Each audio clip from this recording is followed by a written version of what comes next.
Welcome to the Mayo Clinic Human Optimization Project, where we're creating the blueprint to help you become the best human you can be so you can give your gifts back to the world.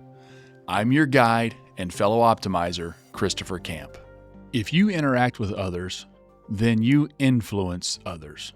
Whether you like it or not, we all influence the people around us. Hopefully, this is more commonly in a positive way. But if you aren't thoughtful and intentional, that may not always be the case.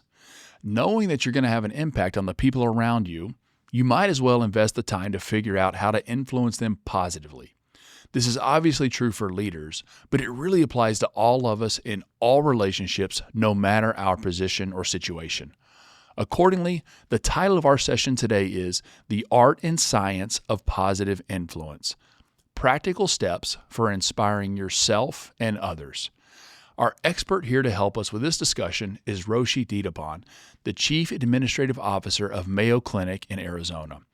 Roshi initially joined Mayo Clinic in 2002 as an administrative fellow. She spent time in Arizona and Minnesota serving in key leadership roles across operations, patient cares, and strategic initiatives. Currently, she serves on several regional and national boards. Roshi is also an assistant professor at the Mayo Clinic College of Medicine and a fellow of the American College of Healthcare Executives. She holds degrees from the University of Illinois and Johns Hopkins University. Outside of work, Roshi is passionate about travel and has visited more than 50 countries. So she brings a very diverse perspective from a very diverse network of people that she's been influencing over her lifetime. Well, Roshi, welcome to the Human Optimization Project, and thank you so much for joining us. Thank you, Chris. It's a pleasure to be here. So we're going to have the discussion broken up into three sections, and I kind of have one big question to outline each of those. So in our first section, the big question that we're going to answer, what exactly is positive influence and why does it matter? In the second section, the big question is, why is it so hard for us to positively inspire ourselves and others? And then in the third section, we'll try to move into some solutions. Our big question there is, what practical steps can we take to positively influence others so that they can be their best selves? You ready for that? I am ready. Should be straightforward. Thank you. All right. So let's do it. Lots to cover. First section here, we're going to talk about kind of what positive influence is and why does it matter. So let's just start with the word influence. What does that word mean to you? So when I start to think about the word influence, I often start with what it's not, because I think it's helpful to say, what is influence not? And it's not about control. It's definitely not about the title you have. It's not about hierarchy. It's not about forcing a certain outcome that you may want. Authority may get compliance, but it doesn't actually earn commitment. And so it is important as we think about influence, I think, to start with what it's not. To me, what it is that ability to shape thought, shape behavior, and shape direction. And it's not through pressure. It's through trust, through inspiration, through credibility. And it's when we have a shared mission and a common purpose. I think that's when you see influence the best. And I also think it's about inspiring curiosity. And it's about how you as an individual come to the table with curiosity. And when you do that, I think it leads to great things. It leads to a growth mindset. And I think it allows teams to be innovative and think differently when you can do that. And so the way I look at it, I guess, at its core, is that influence is that space between what you say and what people you work with or live with or, play with, what they feel. And it's creating that feeling of togetherness and alignment.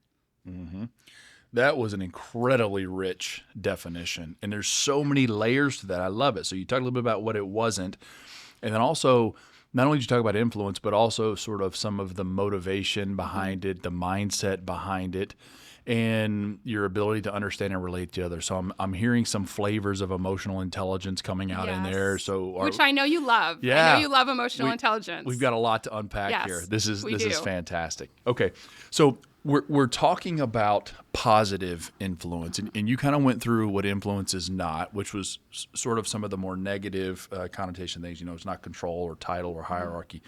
We're talking more about the positive side.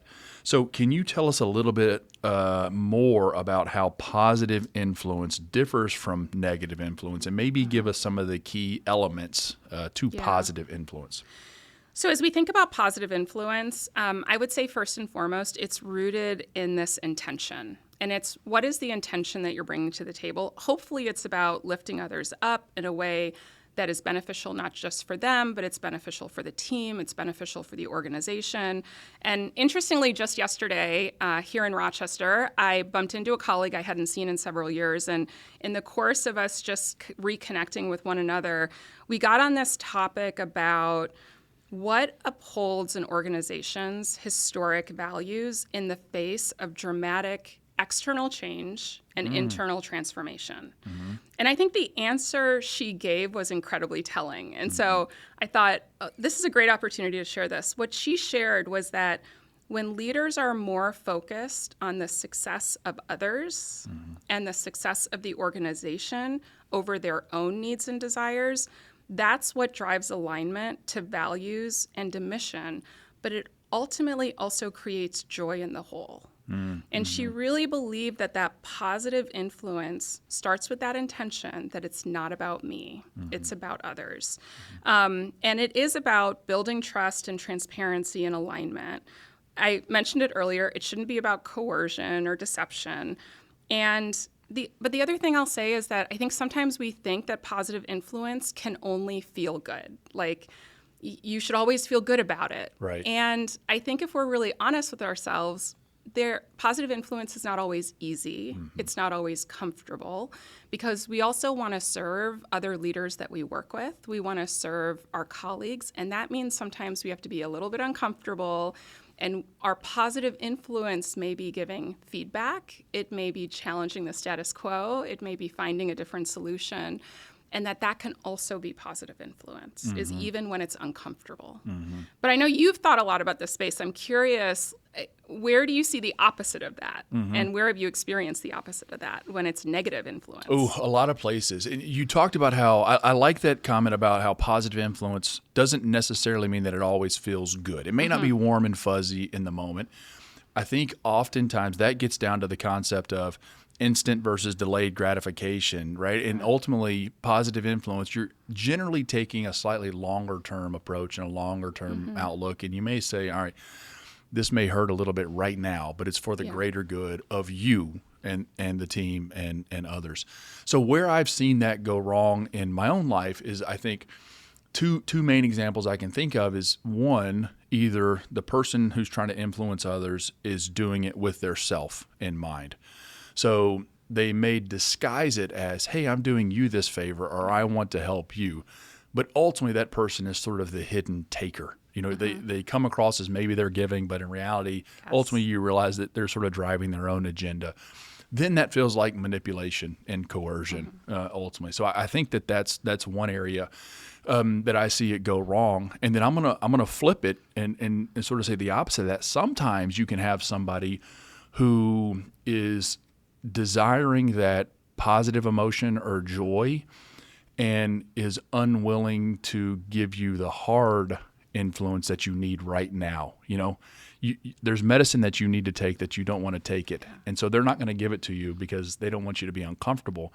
So they're going to go soft on you or easy on you because that feels good now, but it's going to sell you short long term. Yeah. So those are two areas where I feel like I see it go wrong very commonly with people who are relatively well-intentioned and maybe don't even realize it. Well, and I think we see some of that. I think we see a lot of it in leadership today, where there is this discomfort with giving tough feedback, with giving the constructive or creating that bit of discomfort, even though you know it serves someone else. And I do think it's critically important as we're all growing and learning. And I'm one of those people who believes we're never like fully formed individuals. We should always be in a growth mindset. Yes. But it's finding those individuals who care enough about you to take the risk to make you uncomfortable. And I do think it's incumbent upon all of us to find those people in our lives who will just pull us aside and say, I I don't think you're doing that quite right. And here's how I would do it differently, or here's what you should think about. But we can't always expect that individuals will do that for us. We sometimes have to go out and seek it. Mm-hmm.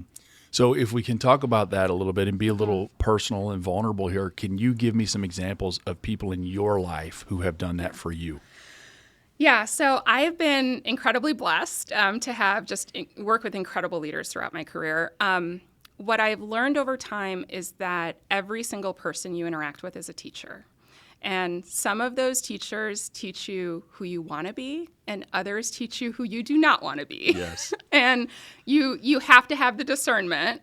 But whether you realize it or not, every interaction, there's a teachable moment in there. And so part of it is paying attention.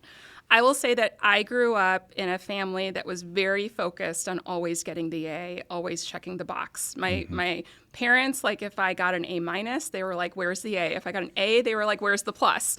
And so I came into the workplace, starting my career, feeling like I always had to check the box. I always had to win.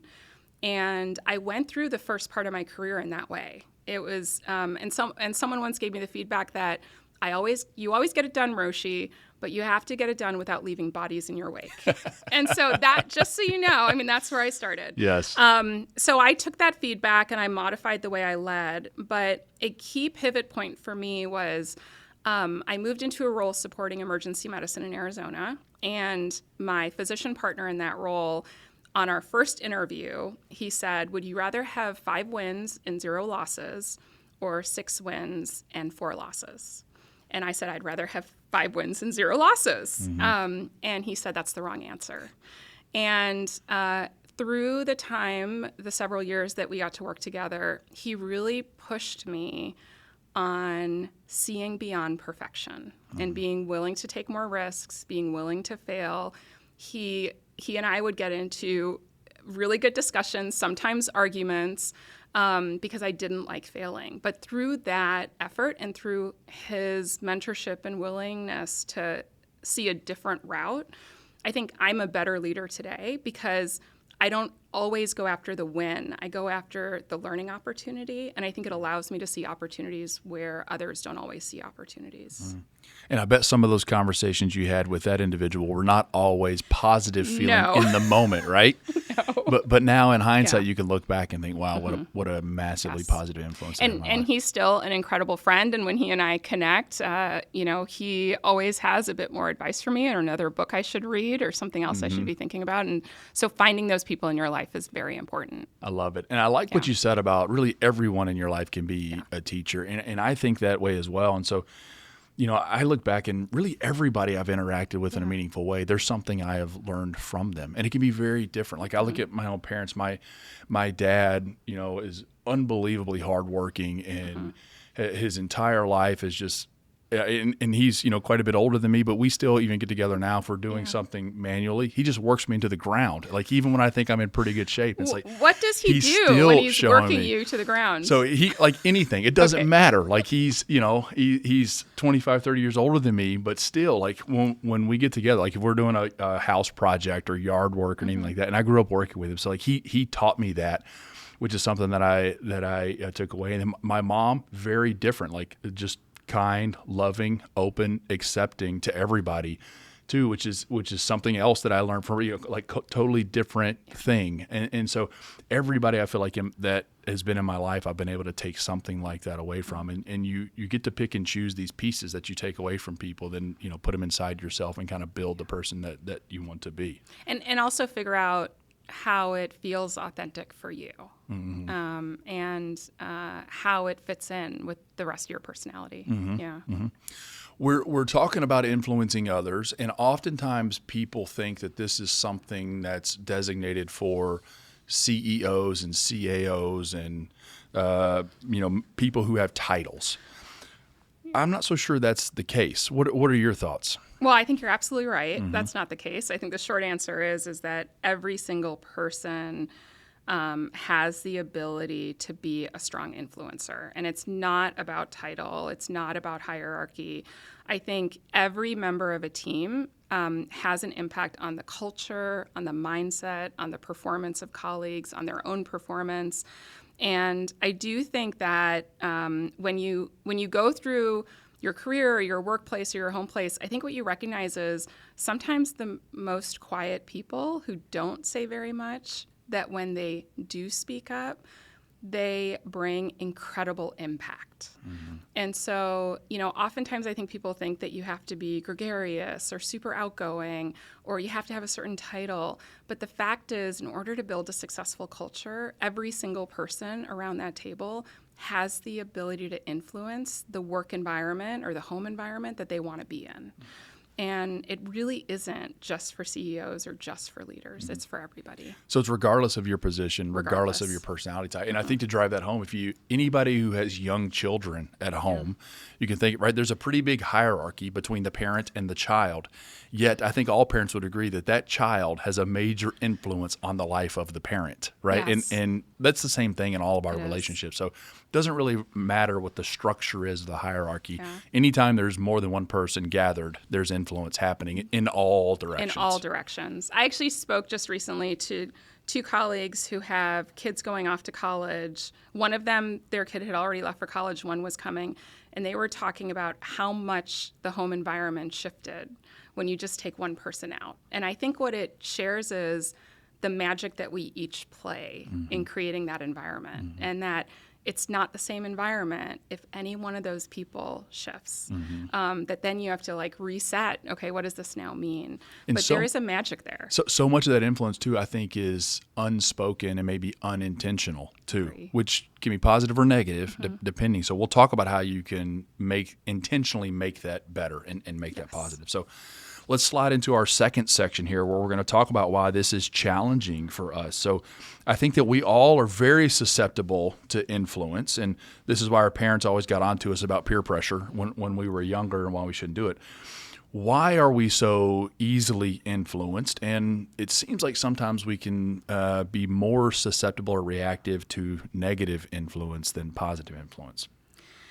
Yeah, so I guess I think about three things related to this. The first is human nature, and it's that we all want to feel that sense of belonging. We all want to fit in.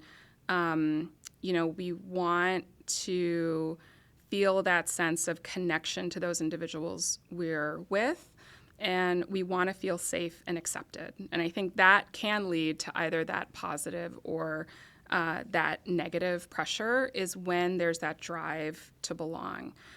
But I also think that at the same time, we fear vulnerability. And the most incredible moments of authenticity come when you're vulnerable. And that ability to know that your vulnerability actually inspires others, and that without that authenticity, there's really no inspiration. There is something so connected to me with being vulnerable, being authentic, and inspiring others. And how do you create that emotional connection? But we fear that vulnerability. A lot of people try to avoid ever being vulnerable or ever sharing what's going on with them.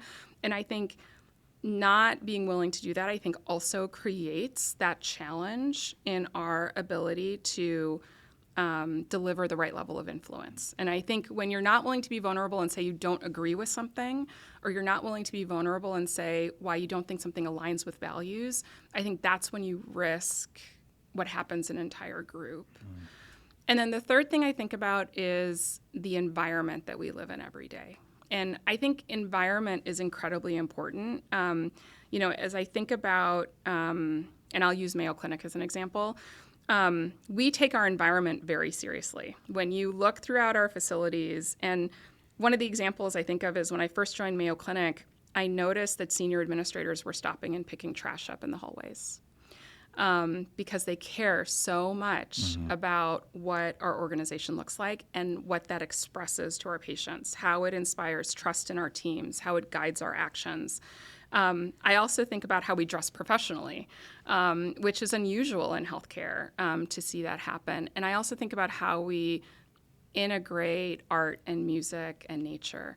And I think those are the types of things that are incredibly important as you think about creating environments where you're not susceptible to negative influence. It's when you create that environment where everyone wants to belong to a shared culture and set of values. It's when your environment is set up in such a way that you can be successful. Those are the moments where you get the benefit of driving positive influence and you are protective against that negative influence. Yeah, we're much more likely to be open to influence when we say, hey, these people look like me or act like me or sound like me, and which vulnerability does, right? You don't want to look at somebody else who you think is perfect and then you think, oh, well, that's not me. I'm not like that. I'm not perfect. Or when the environment or the space is like me, or a place that I feel welcome and open in. Yeah. So let's talk about the flip side of that. What are you talked about a lot of the behaviors and habits that can help set us up for positive influence. What are some habits or behaviors that can sort of kill our influence on other people? Yeah. So the thing that I would say here, when I think about how you kill influence, the best way I can describe it is when you create dissonance. And what I mean by that is when your words and your actions do not align. When you don't follow through on your commitments, when you shift or change expectations without notice or without explaining why you're doing that, you are going to destroy influence because you're creating an environment of distrust. And that consistency of behavior over time, that my actions follow my words, you know what to expect from me, is something that creates that foundation of being able to influence well. And so I do think that while leadership can be incredibly rewarding, it's also very challenging. And one of the greatest compliments I receive is when someone says, I knew exactly the questions you were going to ask, because that tells me I'm being consistent. My team knows what to expect from me. They know the leadership values that I expect, and they want to live those leadership values and that culture and really connect with our purpose. And so to me, it's the dissonance that totally destroys influence. I think that consistency is key. I've talked with a few key leaders, and we've talked about building cultures and environments where people feel like they can thrive and they understand what's going on. And in those atmospheres, it's very common that you feel like you can finish the sentence of the person who's saying, here's our mission, here's what we believe. It's like, oh yeah, I know what they're going to say. And that consistency then allows you to buy in and you build trust, and then you're going to be open to what that person has to say. But I do wonder, what else have you seen that you think has destroyed influence or destroyed the culture of a team? I think one of the key things is actually not clearly defining what the culture is. And I think culture is something that always exists. It's in every place, every building, every organization, every team, every household, every family, every friend group has it. But only a small percentage of the time do we intentionally define what it is. So I think if we don't define it, it just sort of develops on its own. That can be positive or it can be negative, but it's a little bit nebulous. And so I think that's one of the things that can really make this challenging, is that people don't know what to expect. Like there isn't a bar to rise to, or there isn't a standard that we're trying to achieve. And I think when you do that, everybody's confused and nobody knows who's rowing the boat in which direction. And then it's really hard to be vulnerable. Then it's really hard to connect with others, and it's really hard to influence anybody. So I think that that's a major misstep that a lot of folks make in thinking, well, this whole cultural concept, that's just for big organizations. Like, no, that's actually for you, and it's for your family, and it's for your household. You have to define what that's going to be. And then if you establish that as some sort of standard, like if I say, this is our household, this is our family, this is what we believe in, this is how we want our children to behave. Okay, now they recognize this is what I need to aspire to. And then they know when I'm talking to the kids, like, oh yeah, Dad's telling us this because he believes X, Y, and Z, or this is what we're supposed to be doing. So then it makes it much easier to influence people because they understand the pathway that we're on or we're trying to get back onto. So I think that intentionally defining the culture and intentionally defining the direction you're going is immensely helpful in doing this. And then you sort of set the North Star out in front of people, and they can kind of go on their own, and then you can kind of nudge them along when they start to get off course. So I think that can be really helpful as well. I also think, though, it's really hard. Sometimes it's hard to define culture. I think sometimes shared values can be relatively easy to define, but the culture, i.e. the behaviors that align with those values, can be really hard to define sometimes, and can also have different definitions to different people. So your point about how you kind of nudge individuals so that, you know, you're getting that alignment of values, but also the behaviors, which is creating that culture aligned, I think that can be hard, right? To like clearly define, but it's those nudges that I agree with you help get it there. So since we're talking about relating to others and understanding others and nudging others, I'm going to bring up the concept of emotional intelligence here, which we talk about a lot on here. And, you know, we kind of define it in several big categories of self-awareness, self-management, social awareness, social management. How do you see this concept of influencing others line up with emotional intelligence? So I think if you don't have good emotional intelligence, you cannot effectively influence. And, you know, the way I think about this is, to me, emotional intelligence starts with really understanding where I am as an individual every day. And I think if you're not aware of how you're coming across, what your tone is like, what your timing's like, where your emotional state is, it can make it really difficult to effectively influence others. And I think I will be honest and say that I've really struggled with this in my career. So early on in my career, when I was overwhelmed or under pressure, I wasn't handling my stress well, and it came out on the individuals I was working with. And one of the things I really had to learn, and luckily I had mentors who helped me with this, is that I needed to figure out for me, what does it take for me to show up every day at work being my best self? And I had to figure that out. And for me, I'll just speak for myself. For me, it's getting enough sleep is critically important. Yep. For me, it's my morning Americano, because, and I actually had a colleague once see me in the morning, and I didn't have an Americano in my hand, and they were like, "Uh-oh, it's going to be a bad day." So Let me grab one for you real quick. Even my colleagues know. Yes. It means that I only do a certain number of hours of meetings back to back because I need time for a break and reflection. And for me, it also means traveling the world. So I make time every year to go to a new country I haven't been to, because I've found that those moments of awe and wonder in seeing a new place or interacting with a new culture is something that really grounds me. But I think those things are different for every person. So I think it starts with figuring out, what is that for me? What does it take that I need to do on a daily or weekly or yearly basis that ensures that I can show up as my best self, and not just at work, but for my family, for my friends, for the people who count on me. And so I think if you can do that as a starting point, the next thing I would say is figure out who are your trusted colleagues. And we spoke about this earlier, is figure out the people that you can walk into their office, close the door, cross your arms, and be like, guess what just happened? Yes. And really have that honest, safe conversation, because those support systems matter, because those are trusted colleagues who are going to help you process, they're going to help you reset, they're going to help you get back to a point of calm. And I think making sure that you have that cabinet of individuals who you can go to and they can come to you when they're having those moments, I think is really key. But I also know, Chris, you've thought a lot about emotional intelligence, more than I have. So I am curious what you think about emotional intelligence and influence. I love everything you said. I agree 100%. I do think you have to know yourself. You have to put your own oxygen mask on first, right? You can't fill somebody else's cup up if your cup is empty. So I agree with those 2 points. I think you have to start there. And then I also think to layer on the other components is you do have to understand others. You talked about at the very beginning that this is not about pushing your own agenda forward.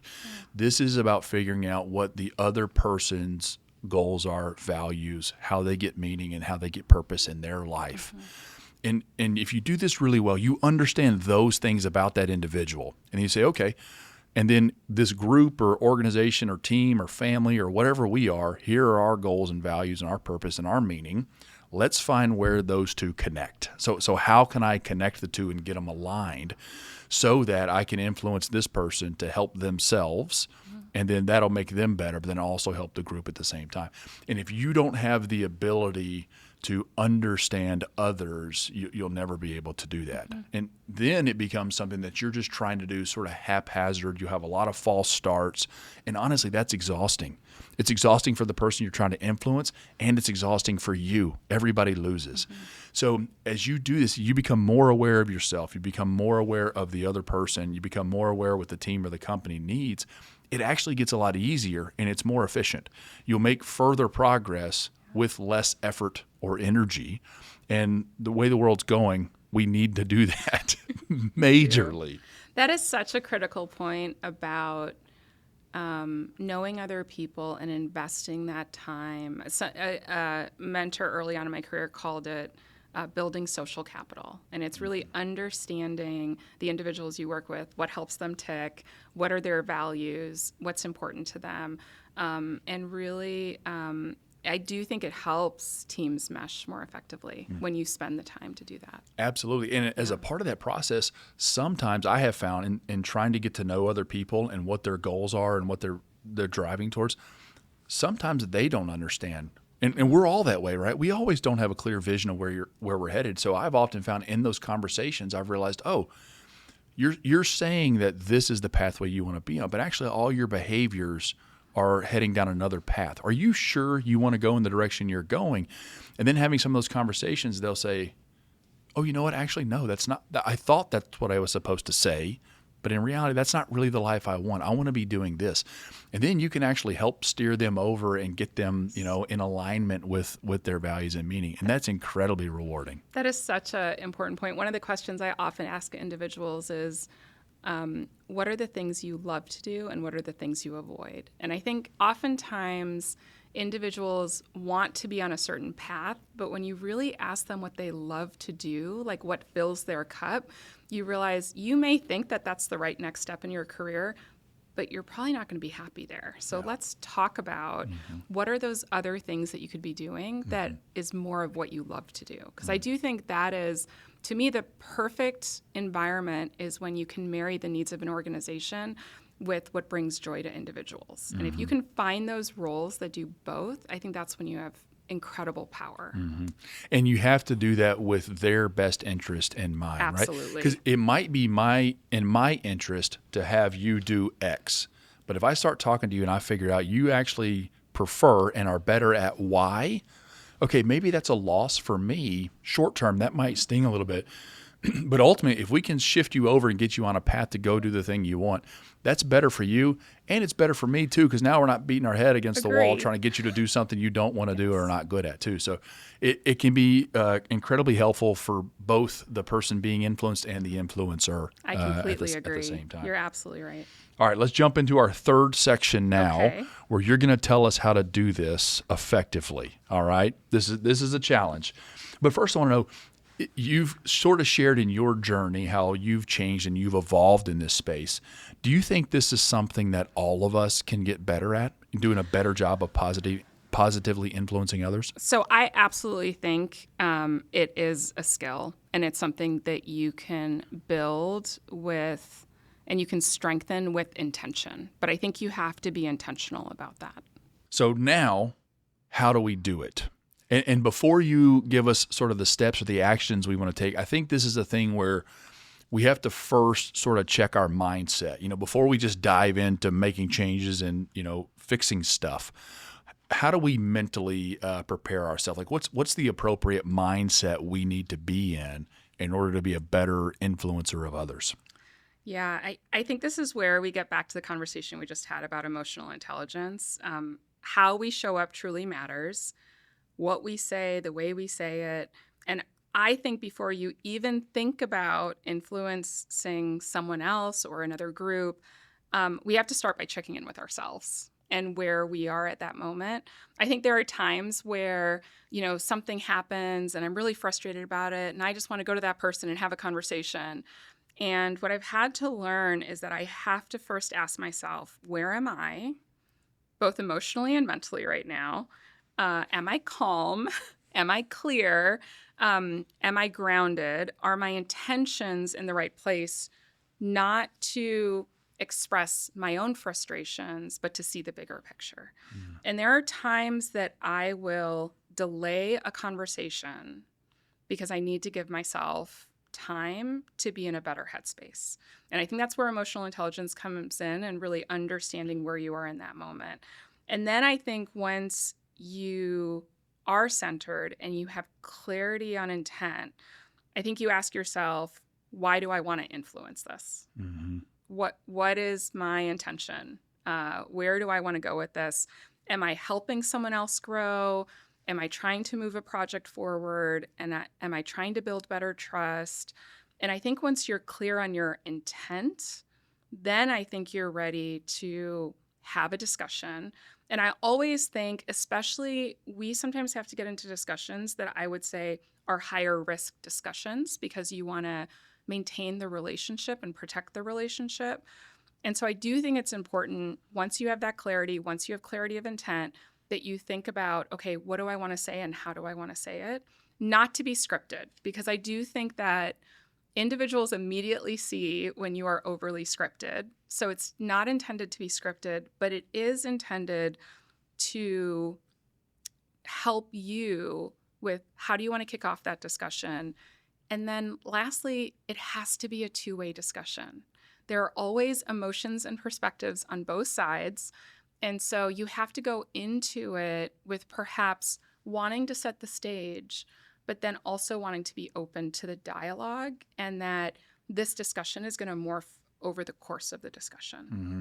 I do think you have to be very careful about not pre-scripting or planning what you think the next steps are going to be from that individual. Totally agree. That's a mistake I've made so many times where I thought, okay, we have somebody who's maybe, not hitting the mark. We're going to have a tough conversation.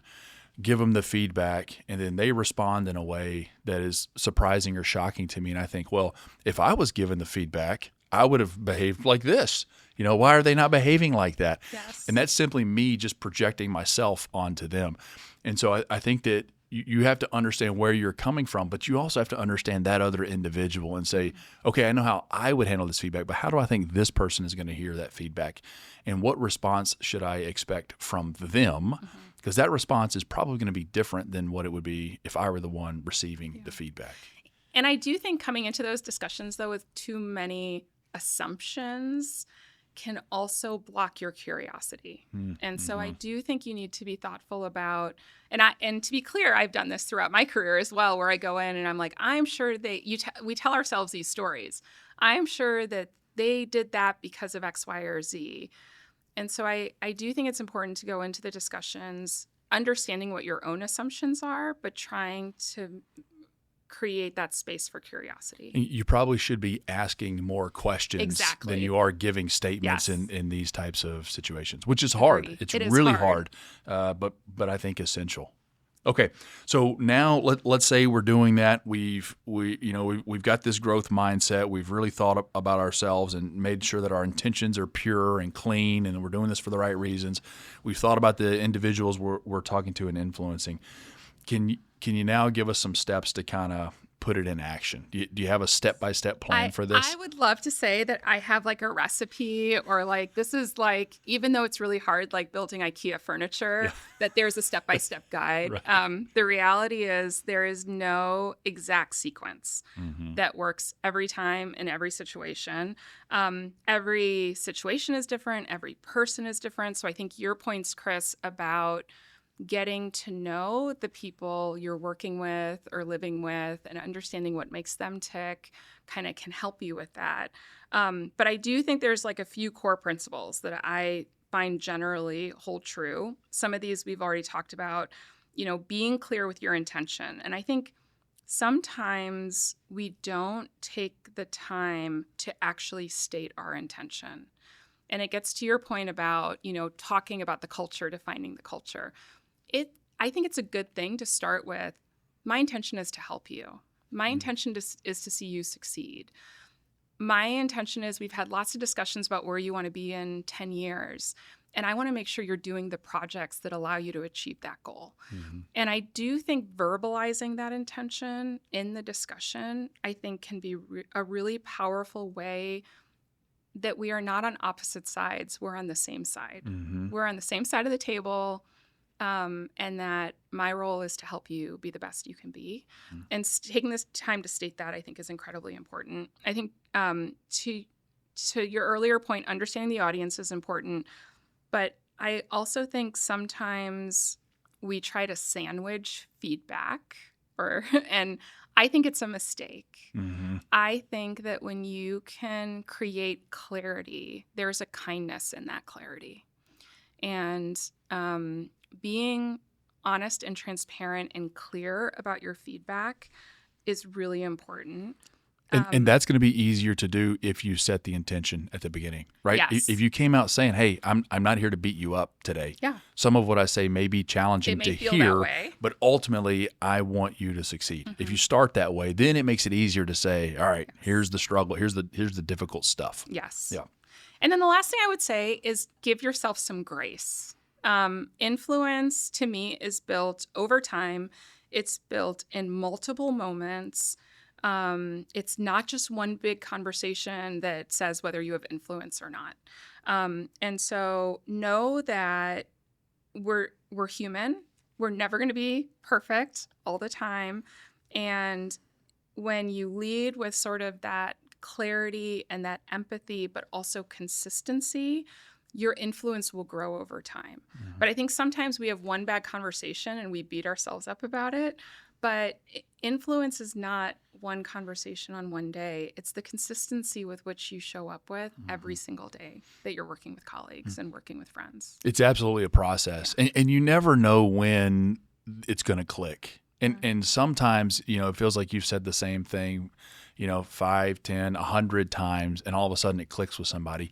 Sometimes it never really clicks. There's not a clear click to it, but you just see some, slow, steady progress. So I think you're right. Don't raise your expectations too high that you're going to see this dramatic, turnaround or change in behavior.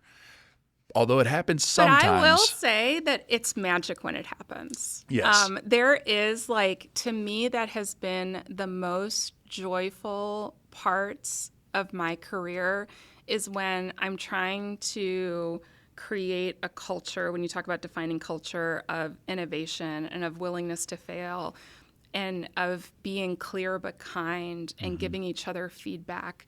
Like when I start to see that those words and discussions are resulting in behavior and actions, and I've seen it a couple times in my career, it is like magic. And I think it can happen all of a sudden. Like suddenly you notice, oh, we're a different team. Yeah. We're behaving differently. And I don't have to say anything anymore because the entire team is bought in to this is who we are and this is the way we work. You hit that tipping point. You hit that tipping point. Yeah. And there's a real magic there. Yeah. Okay. So I'd like to, my last question here in this section, I'd like to give folks some top tips or sort of small behaviors that they can do. So this isn't always, influencing people is not always a sit down formal feedback session where we're going to go through something big and elaborate. I think sometimes it's just in the small little gestures and behaviors that we do.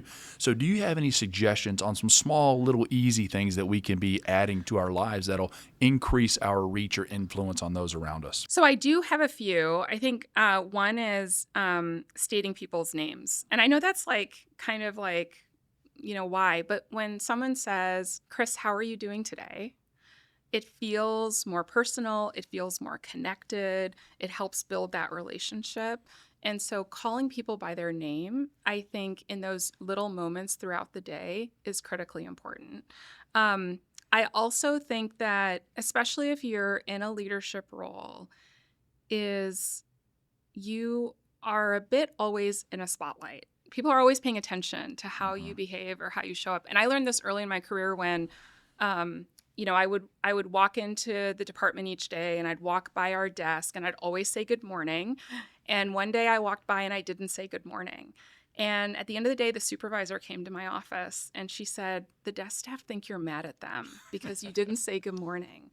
And so there is a piece about consistency of behavior, saying good morning. I think as or a smile and connecting with staff and trying to be consistent in that. I also think that, and I will be honest and say that I struggle with this because I'm one of those people that's like quick to have an answer or a fix. But if you can learn to pause in a discussion and create just a little bit of space, it helps you kind of give a little bit longer for thought. It allows other people in the room to speak up or share. And it takes you out of the position of always having to be the fixer or always have the answer. And then the last thing I'll say is don't just acknowledge the outcome, acknowledge the effort. I think we have teams across industries that work exceptionally hard. We don't always get the outcome we may want, but when you acknowledge the effort, it creates space for learning. And it creates space to say, okay, this didn't work, but how do we pivot?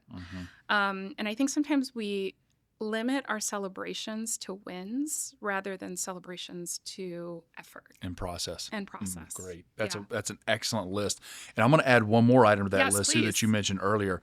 Ask more questions. I think none of us do enough of that. And so I think asking more questions just shows that, hey, I'm interested in you. I'm open to learning about you. I'm not coming with some preformed opinion about you. So I'm flexible in this. Tell me more. Yes. I think can be really helpful. You actually made me think of one more that I think I learned very early in my career that builds credibility and influence is follow through on what you commit to. And it's little things and big things. It's I'll send you that document. Make sure you send the document. I'll check in on you in a couple of weeks. Check in a couple of weeks. Yes. Actually do it. And making sure that you follow through on the commitments you make, whether they're small things or big things. Great. This has been an excellent discussion. I've been taking notes. I've almost ran out of space here on my page, but I'd like to take a quick second just to sort of summarize my notes, and then I'll give you a chance to answer the big three questions again. So I loved your definition of influence and starting out by talking about what it's not. It's not control. It's not about title. It's not about hierarchy, but it is our way of shaping thoughts, behaviors, and directions of others. And when you can tie it to shared mission and purpose, it's critical. But it is really focused on others. And positive influence is rooted in intention, all about others. Even though the term is positive influence, it might not always feel positive in the short term, but it can at times that it does. But ultimately, you're thinking about the long-term good for that individual. Hierarchy really doesn't matter. Influence is everywhere. Anytime more than one person is gathered, and vulnerability is really, really key. We talked about how to do it. And you said there's really no exact sequence on how this should be done, but some of the key components are you should always be clear with your intention. And I think you need to do that to yourself and to the person that you're influencing, talking to. Know your audience, give it to them straight. You need a lot of clarity. Give yourself some grace and know that this takes time. Sometimes it can happen in an instant, but not always. And then the small behaviors you gave us were great. That list is use names, ask more questions, be consistent, pause in your discussion, acknowledge the effort of other people, and follow through. So a lot of good take-homes here. You've answered our big three questions masterfully over the last 45 minutes, but I'm going to give you a chance to hit each one of them here quickly. So big question number one, what exactly is positive influence and why does it matter? Positive influence is about inspiring growth, change, even that sense of resilience in others. It's about encouraging curiosity, which leads to great things for teams like a growth mindset and innovation. And it's not about hierarchy. It's about belief in people. Big question number two, why is it often hard for us to positively inspire ourselves and others? It's because life is noisy. We get overwhelmed, we get disconnected from our purpose, or we get stuck in self-doubt. And we forget that inspiration doesn't have to be big. It just has to be real. And the third one, what practical steps can we take to positively influence others so that they can be their best selves? Start with being kind to yourself and being kind to others. Start with your intention. Listen more than you speak. communicate with clarity, celebrate others, show up consistently, because trust is built over time, not in a single conversation. And influence isn't about charisma, it is about consistency. Very well said. And to our audience, I'd like to point out, the title of this session is The Art and Science of Positive Influence, Practical Steps for Inspiring Yourself and Others. And I think that's key. It's both yourself and others. And so in order to be good at this, you really need to work on yourself a little bit first. Get in the right mindset, have the right intention before you try to go influence others, and be thoughtful and intentional about doing that in a positive way.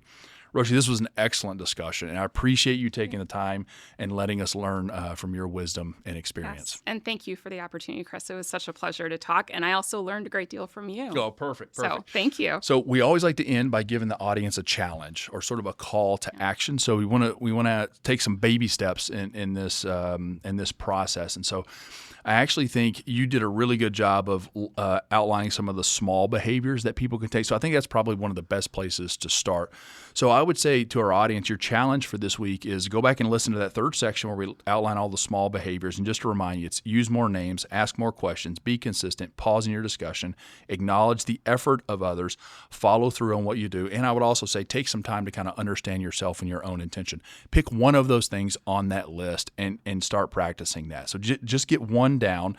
Try to make it more consistent in your behavior. And then once you do, you can start adding others in. So that's it for this session. Remember to live intentionally, consistently better. Keep striving to be the best human you can be so you can give your gifts back to the world, and never stop optimizing. Thanks for listening to the Mayo Clinic Human Optimization Project. If you like this episode, hit subscribe and leave a review. It helps others find us. Know someone who might benefit? Share the episode with them to join us in our mission to help as many people as possible become the best humans they can be. Have feedback or a topic idea? Email us at optimize@mayo.edu. And be sure to look for us on Instagram, X, and YouTube. This podcast is for informational and educational purposes only and should not be relied upon for medical, professional, or legal advice. Always consult with a qualified professional for any questions. The appearance of any guest does not imply an endorsement of them, their employer, or any entity they represent. The views and opinions expressed by the guests are their own and do not necessarily reflect the views of Mayo Clinic. Reference to any product, service, or entity is for informational purposes only and does not constitute an endorsement or recommendation by Mayo Clinic.